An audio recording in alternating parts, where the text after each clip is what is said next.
394 députés doivent être élus ce 7 octobre au Maroc.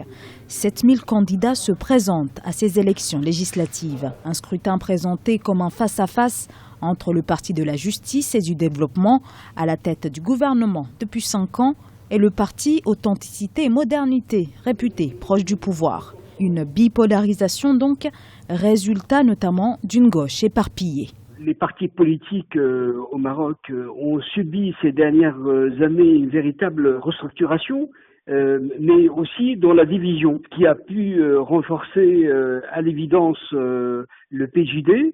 Et puis le palais royal a suscité notamment des vocations, et puis le PAM en fait partie de ces nouveaux partis qui ont été presque, je dirais, initiés par les collaborateurs directs du roi.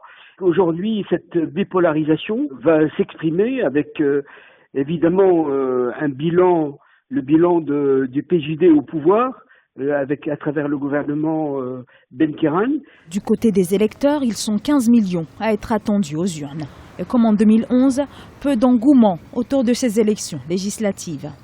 Les Marocains sont d'une certaine façon désabusés par le jeu des partis, et puis ils ont l'impression d'être complètement des spectateurs par rapport à ce monde-là. Il y a le phénomène dans les grandes villes, ça peut intéresser, mais le Maroc profond, véritablement, son univers mental est très éloigné de cela. 5 ans après le bouleversement né des printemps arabes, ces élections seront un test pour les équilibres politiques au sein du royaume.